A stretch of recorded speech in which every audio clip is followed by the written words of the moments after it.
श्रीमन्नारायण नारायण हरि हरि, श्रीमन्नारायण नारायण हरि हरि, राम नारायण नारायण हरि हरि, राम नारायण नारायण हरि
हरि,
आज नारद जी कह रहे हैं सनत कुमारों से, साहब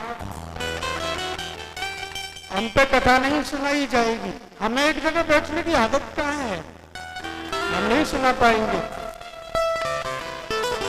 सनत कुमारों से हाथ जोड़ करके प्रार्थना कर दी, महाराज ये काम तो आपको ही करना है, आप ही सुनाइए। ठीक है भैया, हम सुना देंगे। राधे राधे।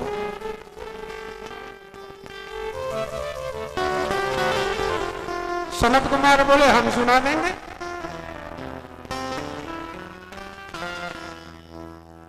अब तो साहब गंगा जी का किनारा हरिद्वार के पास में व्यास मंच बना दिया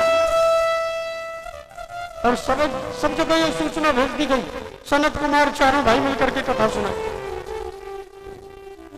ओहो, सबने सुना, हो सनत कुमार कथा सुनाएंगे, चलो चलो चलो चलो भैया हम भी सुनेंगे। हजारों संतों की मंडली पधारने लगी, 3 आसन बिछा दिए, क्योंकि कथा का यजमान तो होना जरूरी है साहब, कथा बिना यजमान के कैसे होगा।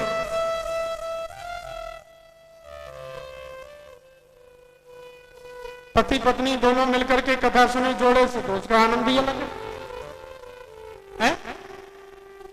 वैसे आदमी को घर बैठने की फुर्सत नहीं, कम से कम कथा के बहाने एक जगह बैठ के तो कथा सुनोगे, माताओं को भी अच्छा लगेगा, कम से कम घर तो बैठते नहीं, बहुत बढ़िया बात।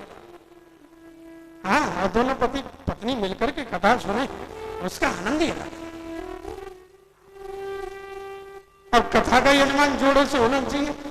अब यहाँ जोड़ा कहां से आवे, नारद जी महाराज ठहरे संत, और जोड़ा कहां से लावे।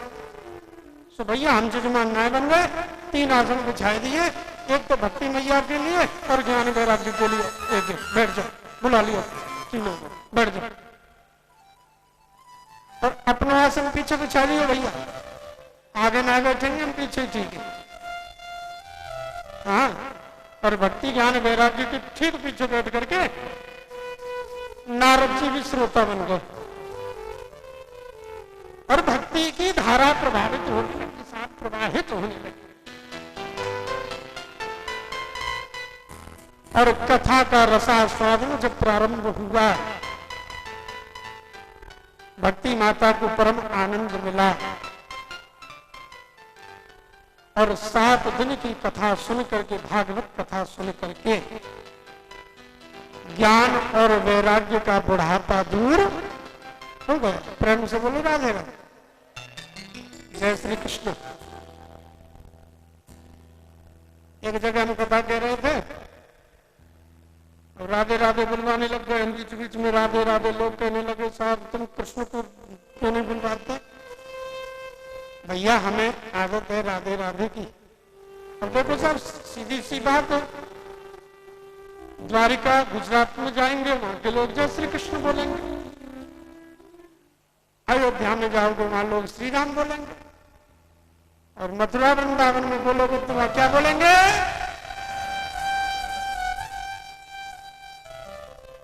अब हमें भी वही गंदी आदत है। लोग कहते हैं कि भैया भगवान के रंग में रंग गया, तो लोगों के दिमाग में तो यही आ गया ना, ये तो बहुत बुरा आदमी, बेकार आदमी। एक बात बताएं, भक्ति जब करते हैं सबसे पहले अपने विरोधी होते, अपने सगे संबंधी विरोध करते। प्रहलाद जी ने भक्ति करी तो अपने बाप ने विरोध किया, हिरण्याकश्यप ने। मीराबाई ने भक्ति करी तो ससुराल वाले विरोध करने लगे, अपने विरोध करते।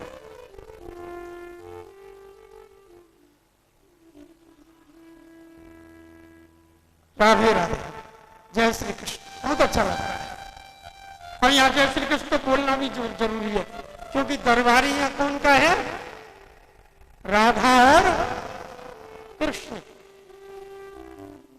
दरबार हजारों देखे हैं पर ऐसा कोई दरबार नहीं।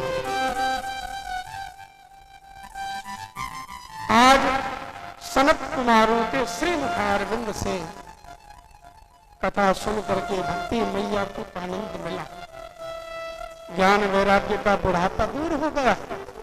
और कथा में ये बात चल रही है, कथा कहते कहते अरे भैया कथा में तो इतनी ताकत है, अब कथा क्यों कराई जाए।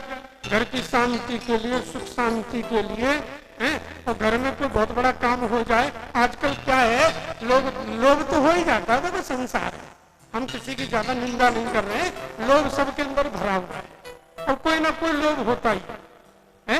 घर में शांति आ जाए, घर में सुख आ जाए, हैं, तो कोई लोभ ना हो तो एक लोभ तो जरूर होगा। कौन सा?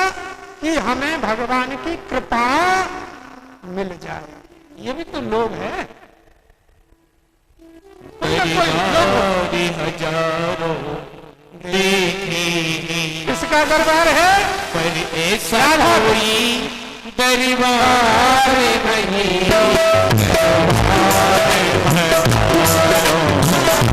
देखे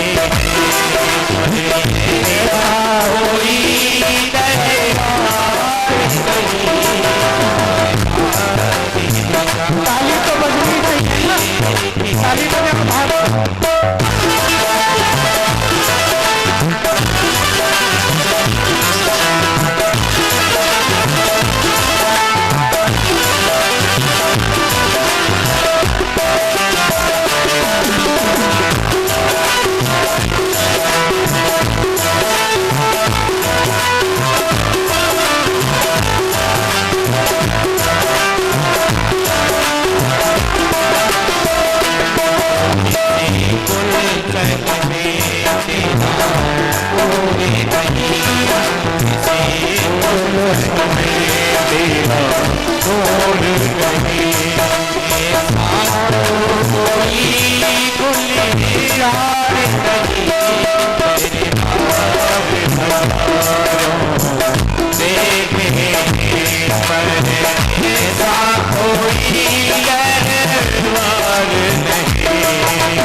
कहीं दरबार नहीं है, एक बार इस दरबार में आकर के देखो, आनंद है।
भला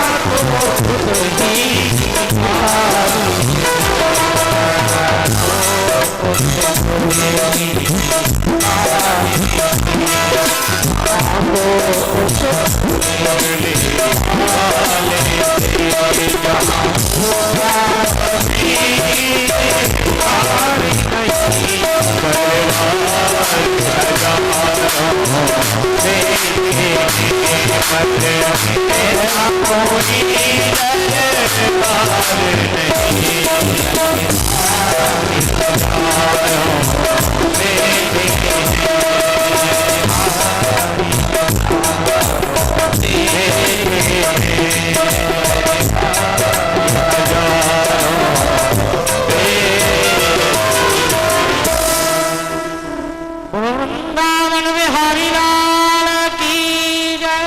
जय जय श्री राधे। हाथ उठाया करो, बहुत सी माता बहने भाई को हाथ ही नहीं, कैसे उंगलियां दिखा रहे हैं। उंगलियां दिखावे पे काम ना चले वो भैया, ये हाथ उठाने ही पड़ेंगे। हाँ, नहीं तो कैसे दिखेंगे पीछे जो बैठा है हमारा मालिक। दिखने तो चाहिए ना, हाजिरी तो लगनी चाहिए ना, प्रेजेंटेंस जब भी लगेगी भैया जब हाथ उठे। हैं? देखो हाथ, एक एक बात बताएंगे, हाथ क्यों उठाते हैं? हैं? करते कि नहीं? जय जय श्री राधे, हाथ उठा देते। हम सब डूबने वाले हैं भैया। हम कौन हैं? डूबने वाले। किसमें? इस भवसागर में। पर एक सब जानते, कोई आदमी अगर कोई नदी में डूब रहा होता है, तैरना नहीं आता, समझ गया अब मैं मरने वाला, डूबने वाला हूं, और समझ गया मेरे पास कोई सहारा नहीं, तो वो हाथ ऊपर कर लेता है। डूबने वाले के सदा हाथ ऊपर हो जाते हैं। डूबने वाले के हाथ ऊपर हो जाते हैं। क्या? क्योंकि जिसको डूबते डूबते कहीं हाथ दिख जाए तो कहीं वही बचा ले। तो हम डूब रहे हैं भवसागर में, कोई हमारा सहारा नहीं है। और जब हाथ ऊपर हो जाएंगे तो हो सकता है सहारा देने वाले की निगाह में हम आ जाएं।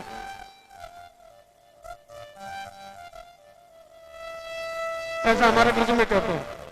ज्यादा गहराई की बात बताओ आवे ना, सीधी सीधी बात कर वो जाने भैया। क्योंकि कथा तो प्रेम कथा है। जहाँ कृष्ण और राधा, जहाँ बिहारी जी की कथा है तो आनंद ही है साहब।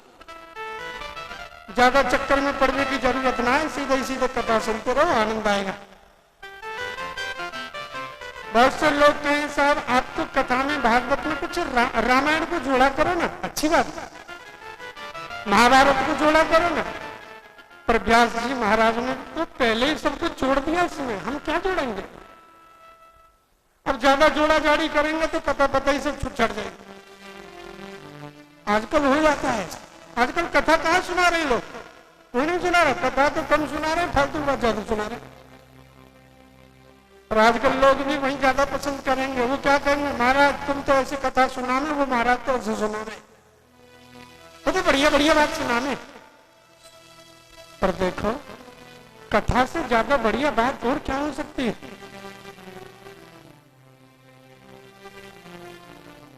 इसलिए जब हम जय जय श्री राधे बुलवाया करें तो हाथ ऊपर जरूर किया करो। एक बार सीधे हाथ करेंगे, बिल्कुल सीधे होने चाहिए, ऐसे ऐसे ऐसे मत किया करो। हाँ, आजकल बड़ी बड़ी हाथों में भी बड़े रोग चल रहे हैं, घुटनों की तो परेशानी चल ही रही है, हाथ भी कमजोर हो गए आजकल। पर हम तो ठीक है ना। जय जय श्री राधे, जय जय श्री राधे, जय जय श्री राधे। भागवत कथा को सुख शांति के लिए कराने तो कहते हैं भैया उस कथा को अगर जीवात्मा सुन ले, अरे जीता जी आदमी सुने तो मुक्त हो जाए।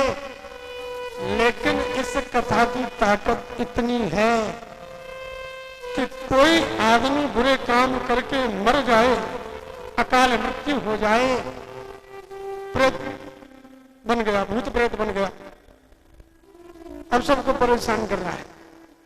अगर उस प्रेतात्मा की मुक्ति के लिए कथा कराए ना, तो उस कथा में इतनी ताकत है कि वो प्रेतात्मा प्रेत योनि से मुक्त होकर के भगवत धाम की प्राप्ति कर लेता है।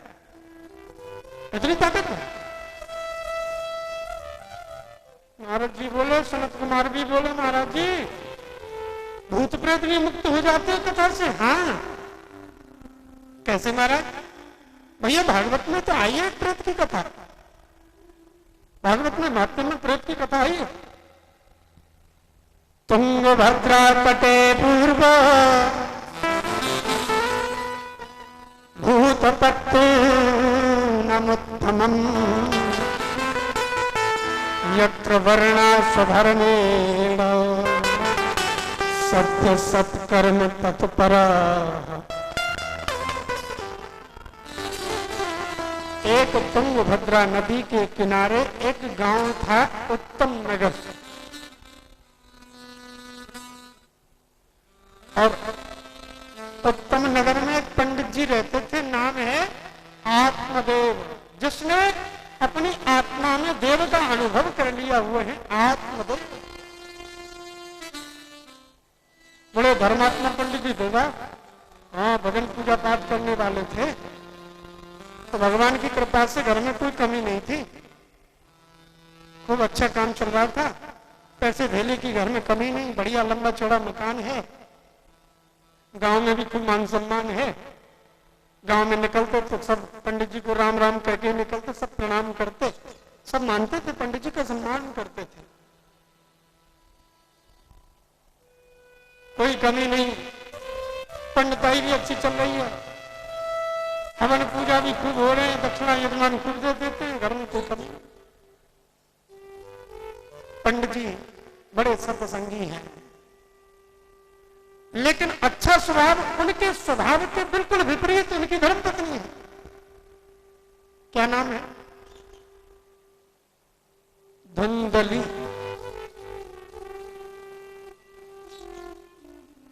यथा नाम तथा गुण है।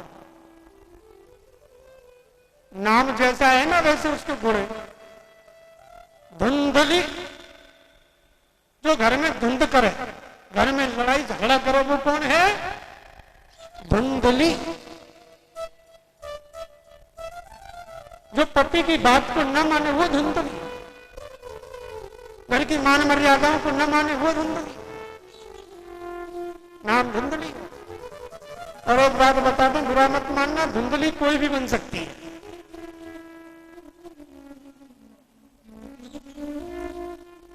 कहीं भी बैठी हो सकती है धुंधली, कहीं दो चार यहां भी बैठी होंगी।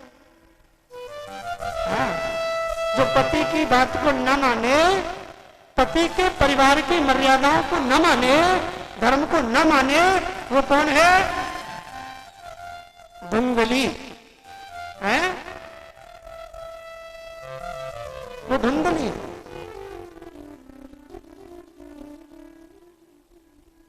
विपरीत स्वभाव जिसका हो। पति देव कहें कि आज पूर्व दिशा में चलेंगे, पर श्रीमती जी कह रही है ना पूर्व में ना, हम तो पश्चिम में चलेंगे,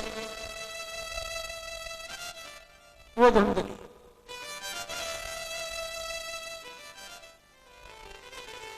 पंडित जी ठीक है, धर्म पत्नी है भैया, क्या करें, निभाना तो है ही। घर में गाय सेवा चलती थी, गौ थी घर में गाय, गौ माता की सुबह शाम सेवा। घर में छोटा तुलसी जी का बिरवा। हर घर में तुलसी होनी चाहिए कि नहीं होनी चाहिए? है? जिस घर में तुलसी रहे ना, उस घर के तो बहुत से रोग अपने आप ही भाग जाते। तुलसी जिस घर में है, उस घर में से बहुत से रोग तो अपने आप चले जाते।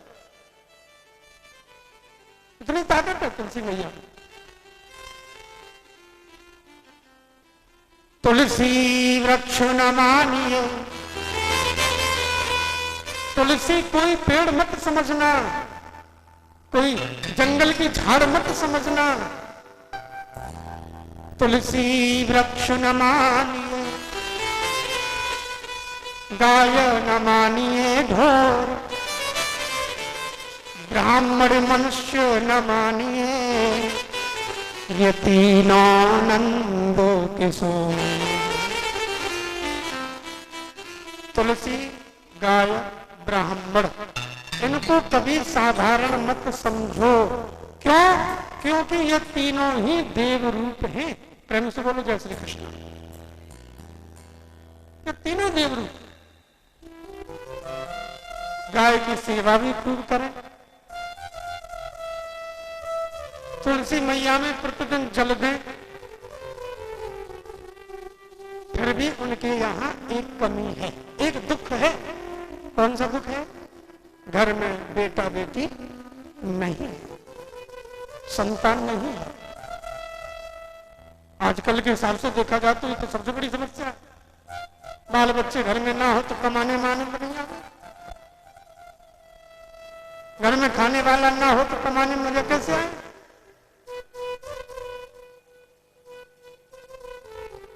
संतान नहीं थी पंडित जी की आंखों में, बस इस दुख को लेकर के बस अश्रु टपकते रहते हैं। बहुत दुख है। हरी भरी तुलसी प्रतिदिन जल देते हैं, लेकिन अचानक क्या हुआ? तुलसी मैया सूख गई, सूख गई। और घर में अचानक हरी भरी तुलसी सूख जाए तो ये थोड़ा ठीक नहीं रहता।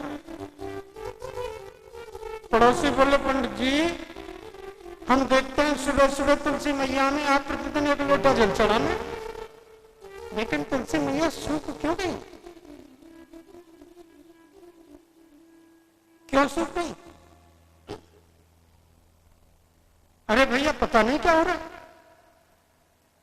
कुछ पड़ोसियों ने आकर के कहा, देखो बढ़िया पड़ोसी बड़े भाग्य से मिल गए भैया, तो बढ़िया वाले ही थे, भड़काने आ जाते। पंडित जी आपके घर में जो गाय है 5-6 साल से देख रहे हैं, न कोई बछड़ा देती है न कोई बछिया देती है, ये बाज क्यों है? पंडित जी बोले, भैया गौ सेवा तो मैं खूब करता हूं, पर बछड़ा बछड़ी कुछ होता ही। पड़ोसियों ने कहना शुरू कर दिया, पंडित जी तुम्हारे पितृ रूठे हुए, तुम्हारे जीवन में न जाने कौन सा तुमसे पाप हो गया जिसके कारण ये सब स्थिति बन रही है। पंडित जी की आंखों में आंसू आ गए। पंडित जी के अड़ोसी पड़ोसी तो आजकल पंडित जी को देख करके मुंह छुपाने लग जाएं। इनका मुंह देखना कोई धर्म नहीं है। पंडित जी की आंखों में आंसू आ गए। ये जीवन बेकार है, ये संसार बेकार है। मैं इस जीवन को नहीं रखूंगा, मैं इस जीवन का अंत कर ही दूंगा, मर ही जाऊंगा। तुंगभद्रा नदी के तट पर किनारे पर जाकर के पंडित जी खड़े हो गए। परमात्मा से एक ही बात कही कि प्रभु आपने सब कुछ दिया पर संतान क्यों नहीं दी?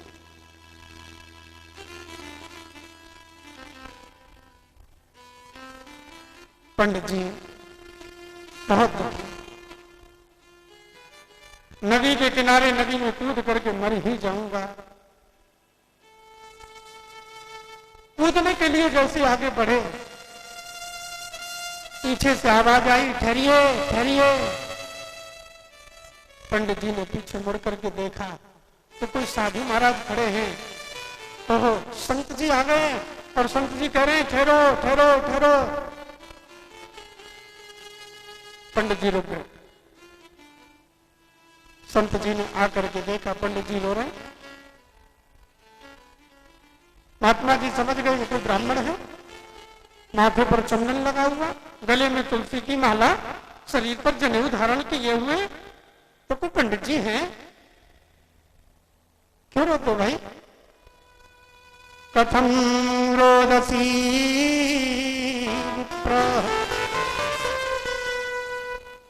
तम तम चिंतावलीयसी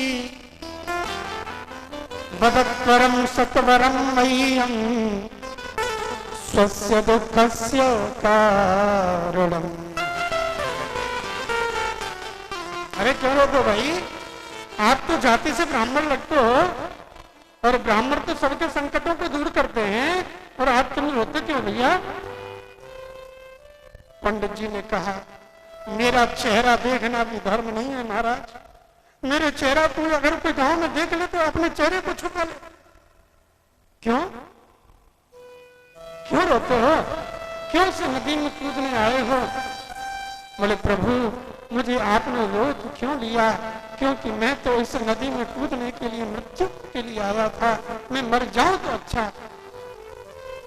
महात्मा जी बोले तुम्हें शर्म नहीं आती? बड़े भाग्य मानुष तन पावा, सुर दुर्लभ सब ग्रंथ गावा।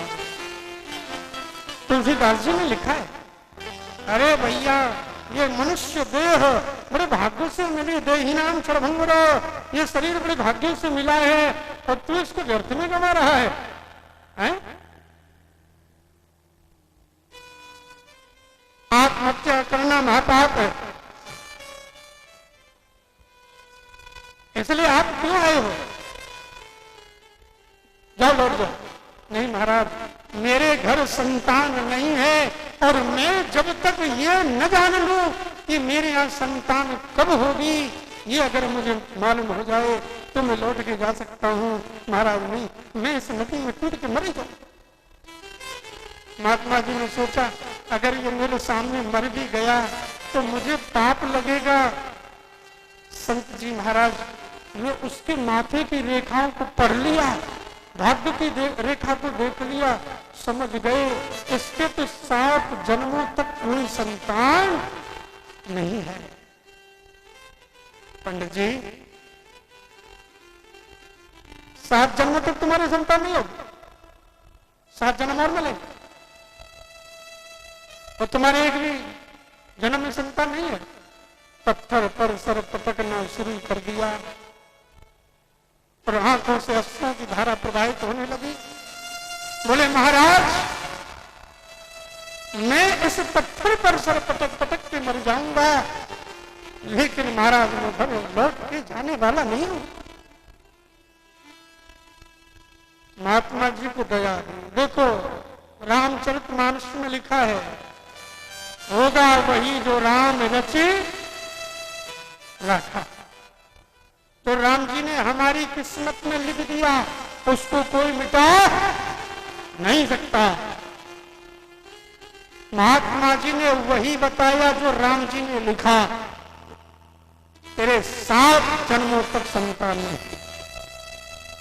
लेकिन महात्मा जी ने अपने थैलाने से फल निकाल लिया और बोले, अभी क्या कह रहे थे, 7 जन्मों तक कोई संतान नहीं, और अब कहते हैं कि इस फल को तू ले जा अपनी पत्नी के लिए खिला देना और इसके प्रभाव से तेरे यहाँ पुत्र का जन्म हो जाए।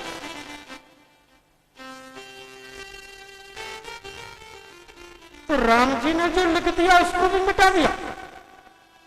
इतनी ताकत किसमें है?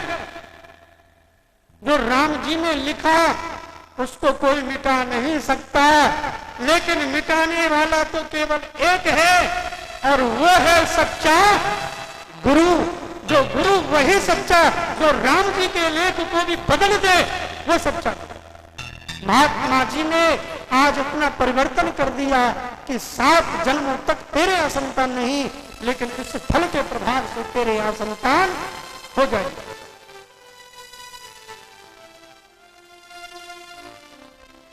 बड़े प्रसन्न हुए।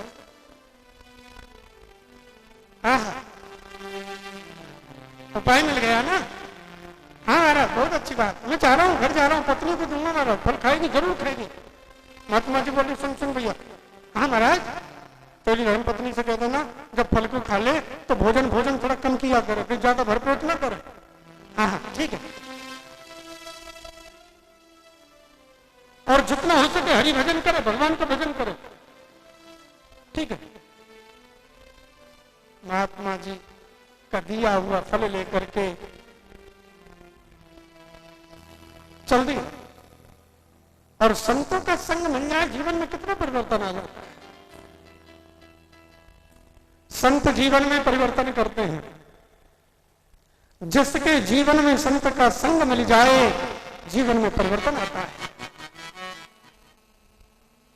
क्योंकि संत संग से, गुरु संग से जीवन में बदलाव आता है। क्योंकि संतों के संग लगने से जीवन सुधरता है। अच्छी बनेगी तेरी किस्मत जगेगी और संतन की संग लाग रे तेरी अच्छी बनेगी। संग लाग रे तेरी अच्छी बनेगी। तेरे संग लागे तेरी अच्छी बनेगी। संतन के संग लागे तेरी अच्छी बनेगी। अच्छी बनेगी तेरी किस्मत जगोगी। अच्छी बनेगी तेरी किस्मत जगेगी। अच्छी बनेगी तेरी किस्मत जगोगी। अच्छी बनेगी तेरी किस्मत जगेगी। तेरे संग लागे तेरी अच्छी तेरे संग लागे तेरी अच्छी बनेगी।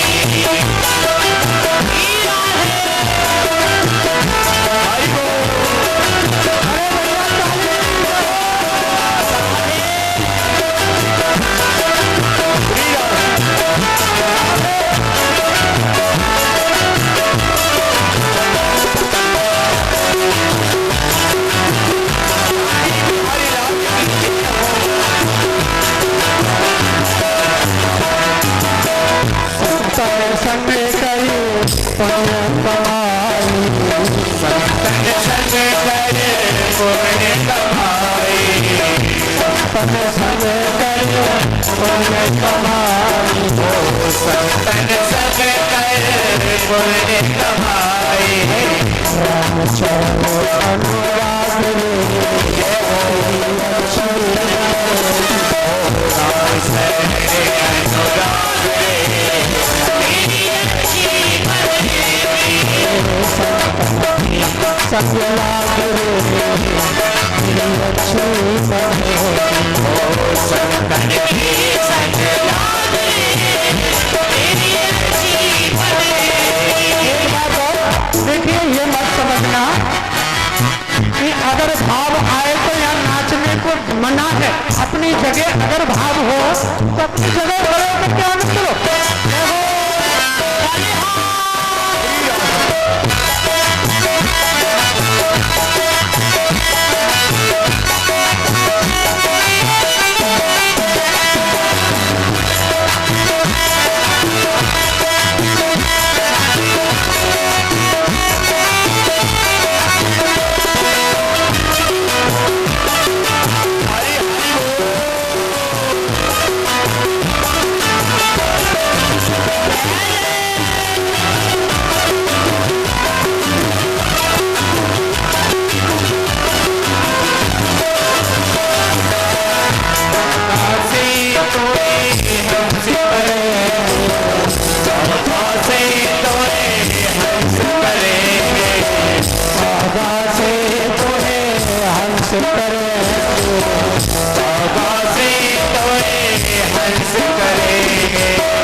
सामे बहुत दिन सोए, मोहन सामे बहुत दिन सोए, मोहन सामे बहुत दिन सोए,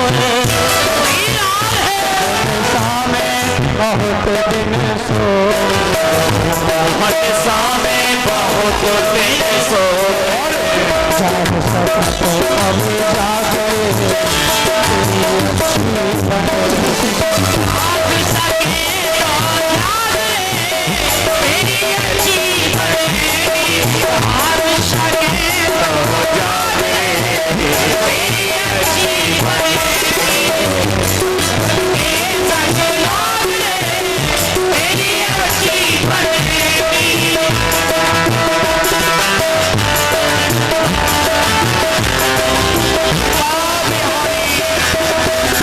आगे बिहारी लाल की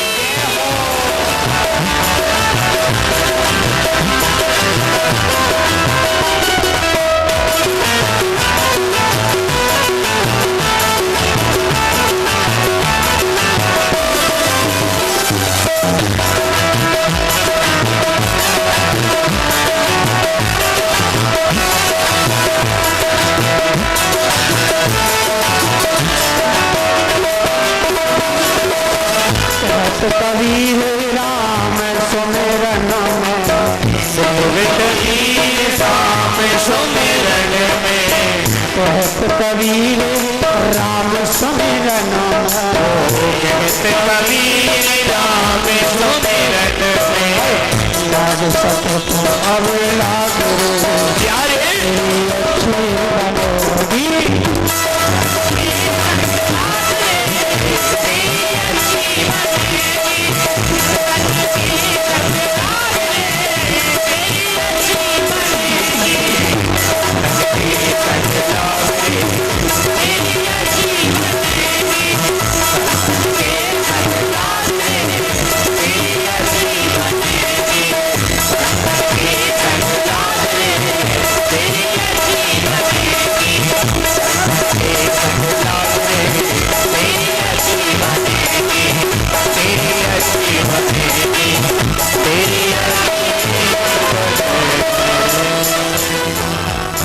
अनन्य ममता विष्णु, ममता प्रेम संगता, भाव सा एव संगात्मा, बुधै प्रेमान गद्यते। पंडित जी ने फल ले लिया और जितना पुत्र के लिए आसक्त हो रहे थे ना, पुत्र हो, अगर इतनी आसक्ति प्रभु की तरफ होती तो प्रभु मिल जाते। संत जी ने तो ये भी कहा था कि पंडित जी पुत्र नहीं हो रहा है, 2-4 साल हो गए फिर चुप हो जाओगे। घर में बाल बच्चे नहीं हुए, आदमी क्या करे, 2-4 साल रो लेता है, भाई बालक होना चाहिए, बालक होना चाहिए, लेकिन अंत में फिर वो सोच ही लेता भाई यार नहीं हो तो क्या करें, फिर ये सोच तो 2-4 साल का रोना धोना तो खत्म हो गया। परमात्मा जी ने तो ये स्पष्ट कह दिया था कि संतान नहीं होती तो 2-4 साल रोनी पड़ेंगी, लेकिन जब संतान हो गई ना पूरी जिंदगी रोना पड़ेगा, पूरी जिंदगी रोना पड़ेगा। पिताजी कहते थे बेटा बड़ा हो जाएगा, बेटा की शादी करेंगे, अच्छे खानदान से विवाह जुड़ेगा, घर में अच्छे खानदान की बेटी आएगी। तो कल मालूम पड़ा बेटा तो घर की नौकरानी को लेके चला गया। अब वो सोचना तो सब धरा रह गया ना। तो संतान न हो 2-4 साल दुख है, और संतान हो जाए जीवन भर का कष्ट है। महात्मा जी ने दिया हुआ फल,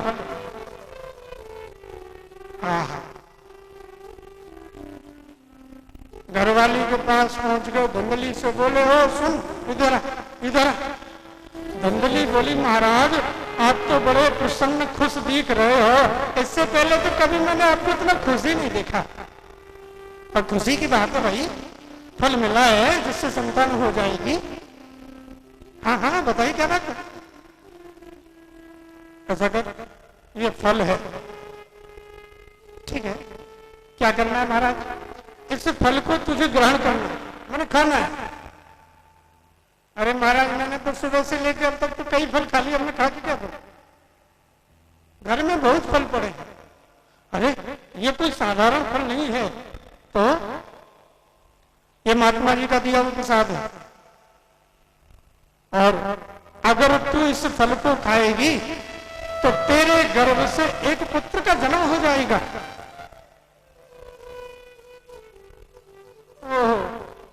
धुंधली ने मन में सोचा हमें तो बेटा बेटी चाहिए ही नहीं, हमें नहीं चाहिए। बड़े बड़े कष्ट होते हैं, बच्चा जब गर्भ में आता है तो मां को बड़े हिसाब से रहना पड़ता है, हम नहीं चक्कर में पड़े भैया। पंडित जी बोले सुन ऐसा करो ना, जब फल को खा ले तो महाराज जी ने कहा है भोजन कम करना, तो दिन भर खाती रहती है ना, थोड़ा नियंत्रण कर लेना, दिन भर खाती रहे, कभी काजू खाए कभी मुनक्का खा ले। घर वाली ने सोचा बोले ऐसे पैसे तो खाए पी के अच्छा शरीर हुआ है, और खुराक कम हो गई तो वही दुबली पतली सी हो जाएंगी। तो पंडित जी की बात सुनने में क्या परेशानी है, ठीक है महाराज। और सुन महाराज जी ने कहा है चारपाई पे मत सोना, नीचे सोना धरती पे। मन में सोच रही है बिना बेड पे नींद नहीं आ, नीचे सो के नींद तो आवेगी नहीं, सोने की बढ़िया गद्दों पर आदत है, नीचे कैसे फर्श पे सो जाए। पर पंडित जी की हाँ में हाँ मिलाने से क्या फर्क पड़ता है, ठीक है। और सुन महाराज जी ने यह कहा है कि कम बोलना, यही बड़ी मुश्किल बात है, हर काम हो जाएगा तो ये काम नहीं होगा। धुंधली कैसी थी मालूम है, पति के सामने तो ऐसी हो जाती जन कितनी आज्ञाकारी है, पर महाराज जी कहीं चले जाए तो असली रूप पीछे दिखा। और ये हर किसी माता में विशेषता नहीं होती है, कोई कोई नहीं मिलती भैया, धुंधली में ये विशेषता है। पति है तो हाँ जी कहती रहे। अब कम बोलने की आदत, कभी चुप रह ही नहीं सकती, बड़बड़ करने की ज्यादा आदत। महाराज चले जाए, सुबह से सत्संग शुरू हो जाता है अड़ोसी पड़ोसियों से, कभी कभी तो झाड़ू लगाती ना दरवाजे पे तो सामने वाले से ही झगड़ा हो जाता। बहुत सी माताओं में आदत होती है, सुबह झाड़ू भी लगाएंगी ना 10 गाली तो अड़ोसी पड़ोसियों भी सुना देंगी, देखो तो सही कितना कूड़ा हमारे ही दरवाजे पे कर दिया, शर्म नहीं आती है बिल्कुल। ऐसी आदत होती है, धुंधली मैया भी ऐसी है। फल ले लिया, पंडित जी चले गए, पीछे से चिंता में हो गई फल को खाऊंगी तो आफत, नहीं खाऊं तो और आफत।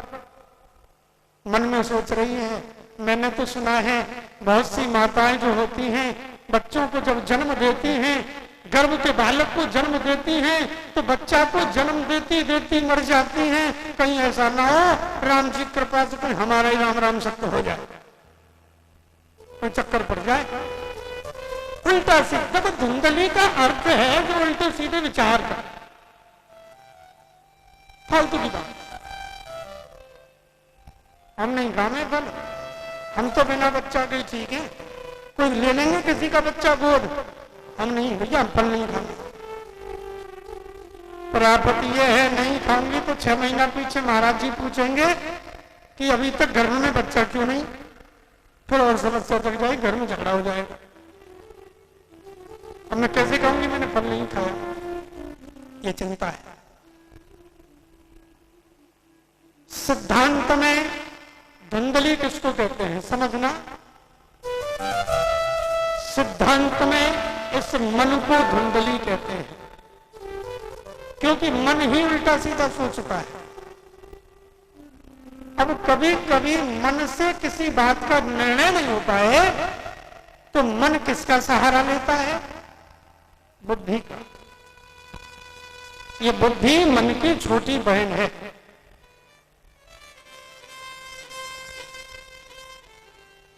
बुद्धि आ गई और मन अपनी बहन से बोली अरे बहना काई को चिंता कर रही हो? अरे क्या बात है, कैसे मुंह लटका रखा है? बोली तेरे जीजा जी अब फले दे गए। अच्छा क्या होगा इस फल से? बोले ये कह के गए कि फल को खा लेना, इसके प्रभाव से संतान हो जाए। ओ बढ़िया बात है, फिर तो